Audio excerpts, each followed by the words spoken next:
Welcome to Night Story HQ. Tonight, we descend into the golden sands of ancient Egypt, not to speak of mighty Ra or the solemn Osiris, but to wander the shadows where lesser-known deities dwell, where forgotten spirits still whisper along the Nile, and secret rituals echo through the walls of long-buried tombs. Prepare yourself, because these stories aren't in the history books. These are the obscure, the mystical, and the macabre corners of Egyptian mythology, rarely told, but never truly dead. Story 1. The Snake in the Darkness. Apep's Secret Servant. Most have heard of Apep, the serpent of chaos, sworn enemy of Ra. But there was another, a lesser-known serpent god called Keket, goddess of the primordial darkness. She was not evil, not in the human sense. Keket represented the infinite void before creation, yet in some tales, her children were twisted, half-real beings birthed in the dark folds of the cosmos. One of these was Ankh'Mekhet, the shadow snake. Legends say Ankh'Mekhet slithered through dreams, unseen, feeding not on flesh, but on hope. He would whisper into the ears of sleeping priests, unraveling their faith strand by strand. In the Temple of Heliopolis, a scribe once wrote of a fellow acolyte who wandered into the catacombs beneath the sanctuary, guided by a dream. The boy was never found, but a trail of shed skin and hieroglyphs scrawled in reverse, mirror writing, lined the walls, ending in a single word, Ankh'ir, meaning, I awaken. Some scholars believe this was not a myth, but a secret teaching, an encoded warning against spiritual corruption. But others think it was something darker, the trace of a real entity lurking just beyond our comprehension. Notice how even darkness itself had a name in Egyptian belief. Not evil, not demonic, but necessary. To the Egyptians, the void wasn't feared. It was respected. They didn't banish it. They gave it a voice, a place, even a story. Let's move deeper. Story 2. The God Who Ate the Dead. Ammit the Devourer. Now, you might recall Ammit, the demoness with the head of a crocodile, the forelegs of a lion, and the hindquarters of a hippopotamus. She sat beside the scales in the hall of Maat, where hearts were weighed against the feather of truth. But did you know that in certain funerary texts, Ammit walked among the living? One tale, found etched into a lesser-known coffin from the 18th dynasty, tells of a high priest who tried to trick the gods.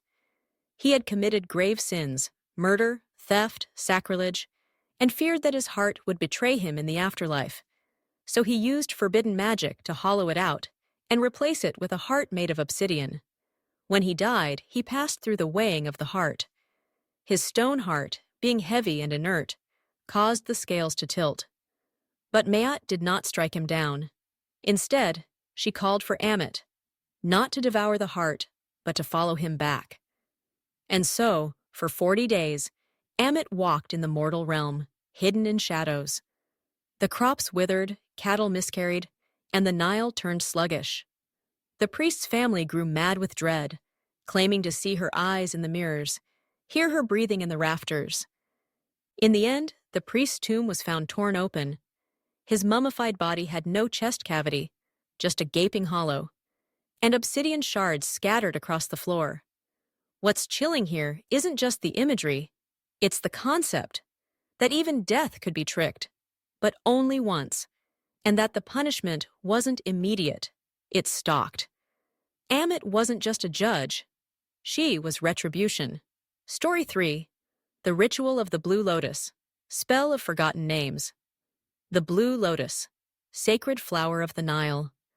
A symbol of rebirth, beauty, and eternity. But in certain circles, it was more than a symbol. It was a key. One secret rite, described only in fragmented texts from the Temple of Khnum, involved a midnight ceremony called Uner Shemra, or the opening of the silent light. It was said that if the flower was mixed with specific resins and burned on the eve of the equinox, it would summon a voice from the Duat, the underworld. A priestess named Aneth performed this rite alone, after losing her child to a fever. According to her surviving journal, carved painstakingly on pottery shards, she heard a voice in the smoke. It didn't bring back her child, but it offered a trade, a single name, one forgotten soul from the underworld, in exchange for hers to be forgotten in return. Aneth agreed. From that night on, no one in her village remembered who she was. She remained walking among them like a stranger. Even her mother looked through her as if she were wind. But the tomb of the forgotten soul, inscribed with the name Nenuhotep, a disgraced court sorcerer from 400 years prior, was mysteriously cleared out. The stone door shattered from the inside. This tale reminds us, in Egyptian belief, a name was not just identity, it was existence. To erase a name was to erase a soul, but to give one up willingly. That was the price of forbidden magic. Story 4. The Hungry Stars, the tale of Serket's lanterns. Serket, goddess of scorpions and healing poisons, is often depicted protecting the dead with outstretched arms.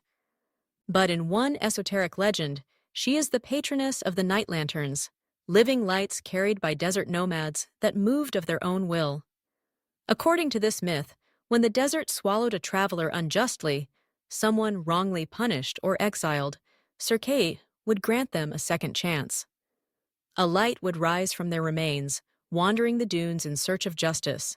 But these lights, called Neshtehu, Miyat, Nesu, were not always benevolent.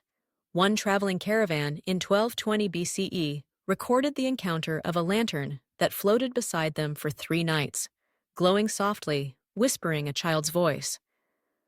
On the 4th night, a child in the group vanished. The light flared green, then disappeared. An oracle later revealed that the lantern had belonged to a young servant buried alive for a crime he didn't commit. His soul had turned to fire, and his justice was hunger. Egyptian myths often blur the line between benevolence and vengeance. Serket healed with poison, justice could come, with a cost. Even light, in their mythology, could burn the innocent if mishandled. So what can we learn from these forgotten fragments of Egyptian belief? That the ancients saw mystery not just in grand temples or famous gods, but in shadows, in silence, in the small things. A whisper, a name, a snake in a dream, a flower on fire, a light in the dunes. And maybe, just maybe, they were right to fear and revere the unseen.